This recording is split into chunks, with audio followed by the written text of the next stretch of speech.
I'm making this video because I noticed how many white glyph searches my other white glyphs video was getting. And just by looking at it, I assume that people actually need help with understanding what to do with the white glyphs, the do's and don'ts, which is why I decided to create this kind of tutorial for the white glyph, because when I first did it, I understand that I did it wrong, and that's what my first video shows. So, first things first, what you want to do is make sure that you find a white glyph task in one of the tomes.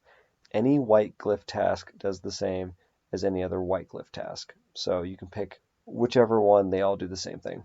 Now, what is going to need to happen, at least with your loadout, one of the main things you want to focus on for sure is not to have an item whatsoever. You can have whatever offering, but any item is going to get replaced with the white glyph because of the broken mirror. Now, while you are in the game, the white glyph can be seen at all times,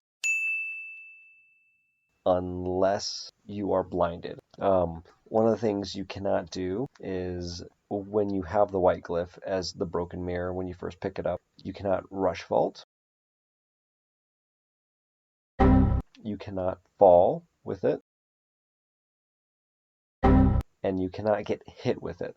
Otherwise, you will drop it, you will break it, and you will lose it. Now, once we get the white glyph, we then need to head to the basement.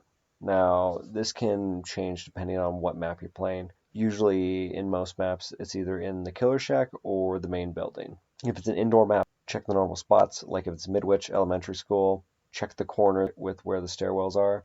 That's usually where the basement is. If it's Leroy's Mental Hospital, check either near the operation room or the wooden kind of reception area. And if it's RPD, either the bottom staircase on the library side or it's under the outdoor roof with the Jenny on the other side of the map, if that area is opened up. Once you go down to the basement, the area you need to go to is right behind the main hook, and it should pop up automatically. Once you commune with it, the mirror cannot break. If you fall, rush vault, or get hit,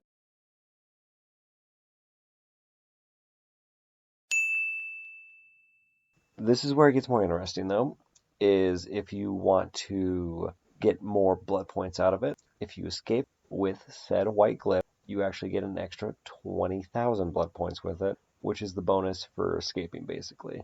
Again, if you die or live, no matter what, you complete the task. This is not for people who played this game for a long time, because at this point, they should know how the white glyph works. And if you don't know how the white glyph works, that's why you're coming to this tutorial video. So hopefully you enjoyed this different video. I know it's different from the norm that I usually do, where I just show funny moments or just entire game sessions that I have with certain killers because they're funny, but I'm doing this because of the one video that kept getting searched for white glyph DBD. And so hopefully this helps out with a lot of newcomers, and hopefully you enjoy the next set of videos I'm going to bring out. Should be just like all the previous ones. This was hopefully maybe going to be a one-time thing for Dead by Daylight. Peace, and I'll probably see you in the next video.